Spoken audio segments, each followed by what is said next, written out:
Hi everyone, just thought I'd come on and give a quick update. I treated myself to some new materials. This is a different type of paper, not had this one before. I also got a new brush, which some of you may have seen me using, posted some pictures on Instagram. I'm back as well using the Kendal green ink, which is made by Wallace Seymour. It's made by from Steel de Gran, apparently, which was the traditional textile dye used by Robin Hood and his band of merry men. And I just thought I'd give a quick demonstration of the brush, and also I'll try out the paper. I have been, you'll not be able to see all this because obviously it's quite long, using, I think this is a mixture of the Kendal green ink and the Wallace Seymour Indian yellow. And the thing is with this Kendal green ink, they hand make it Wallace Seymour, so every batch, there's no guarantee that each batch will be exactly the same. And this sort of half, if you like, was the first bottle that I had, and then obviously I've had this second bottle, and as you can see, it is a slightly different colour, although I don't think I put quite so much of the Indian yellow in. And I don't know whether you'll be able to see, it has got sort of, it dries with a slight raised edge to it, and it is sort of a bit glossy, for want of a better, I don't know whether you'll be able to see that. But anyway, that's what I've been sort of working on. But what I'd like to do when I get a new brush is, and before I commit anything to paper, and shall I just mention here, this is part of, it's a large sheet. It was a 22-inch by 30-inch sheet. It's by the Royal Watercolour Society, and it's hot pressed, although looking at it there is a very slight texture to it, and it's 425 GSM.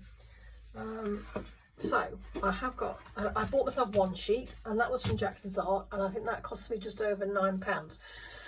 And I thought, you know what, I'm going to get one sheet and see whether I like it, because I think the next pack up was like, I can't remember, it was 10 sheets or something, and that was like £87. And I thought, well, before I go mad and spend that amount of money on paper that I find I don't really like, I'll just buy one sheet and see what I think to it. So this is, as I say, it's by the Royal Watercolour Society. And yeah, that's got this new brush. It's a Winsor & Newton. Winsor & Newton. It's their Cotman series. Cotman series 111, and it's a round brush size 20, and this cost me £37, which, you know, I know in the realms of when you get up into the sable brushes, etc., £37 is a mere drop in the ocean, but to me £37 on one brush is a lot of money. But it is quite nice and thick. It does sort of taper to a lovely point. And one of the things I like to do before I start committing, and this is just, you know, I'm just experimenting, seeing what I think to the paper and the brush, is to make, you're not going to see this, I should have left the dirty water in, it's just to sort of make a mark with the brush and the water, and just sort of see what I think to it. But as I say, you're not going to be able to see that. What I will say about this is it does need a good stir, so I'm going to give it a good stir, because obviously some of the sediment, if you like, settles to the bottom, and I will just drop that in there, so I don't know whether you'll be able to see that.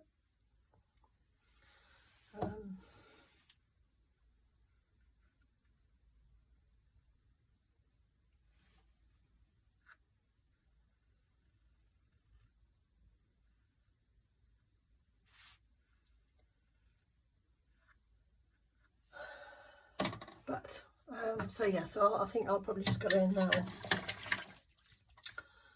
just use the ink so you can see. But as I say, this, I'll just try with this brush and make some different marks with it. Let's see if I can drop some in, as you can see. And I'd sort of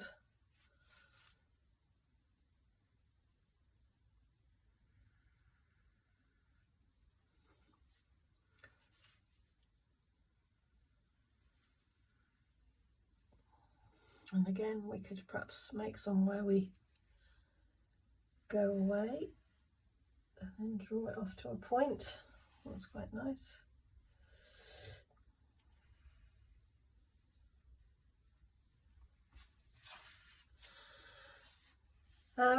So yeah, I quite like the way that you can obviously make this brush so that it will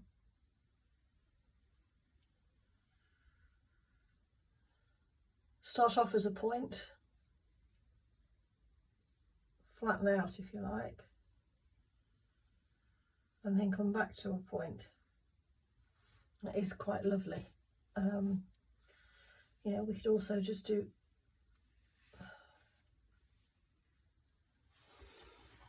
so. I am quite liking this brush, and I do find as well, if you just drop water in this ink, you do sometimes get some lovely watermarks in it.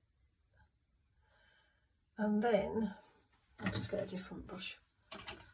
I'm going to pop some of the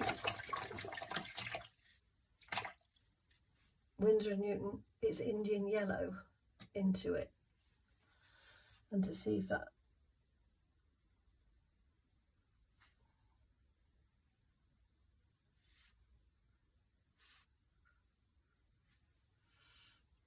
what effect, shall we say, that has on it. Oh, now if you want to see this colour combination and more, to more effect, then you really do need to look at Jeanette Phillips's work. She's done much more with this ink, but I think as well, like if we draw this in and through and round,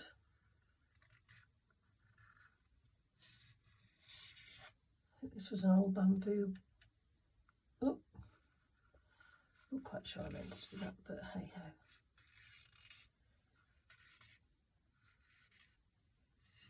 I got the bamboo pet. I think this was from Jackson's again. Yeah, go to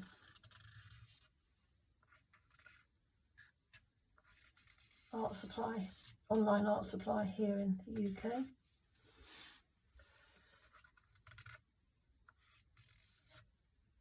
I think I'll take some of that and see if we can.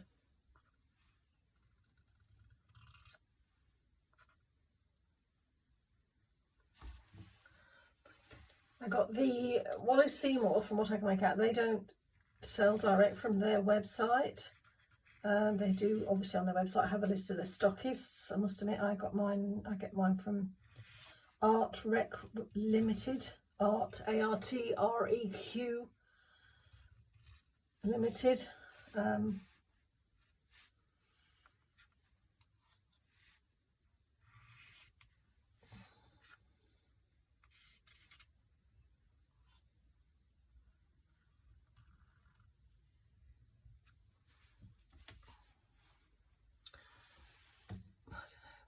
just gonna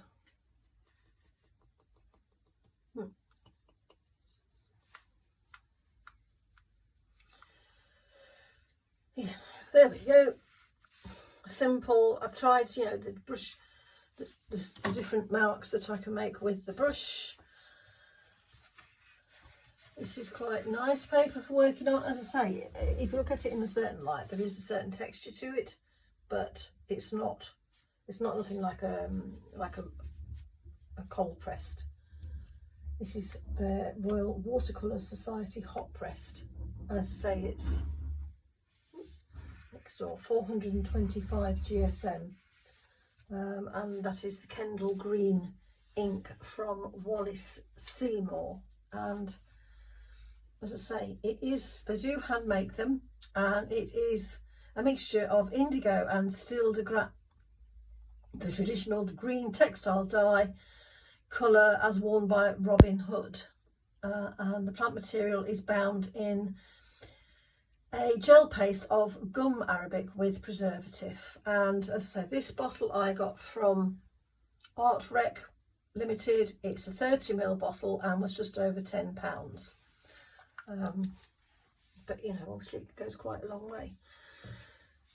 So yeah, like I say, I'd have to try this paper, see what it's like if I did one of my landscapes where I would necessarily use a lot more fluid, paint, whatever. But at the moment, I think this is quite nice. It is slightly on the creamy side. I don't know whether you can see the comparison. This is the sea white cartridge paper, obviously pure white. This is more of the creamy white. I will take the camera off the tripod and sort of do a few close-ups of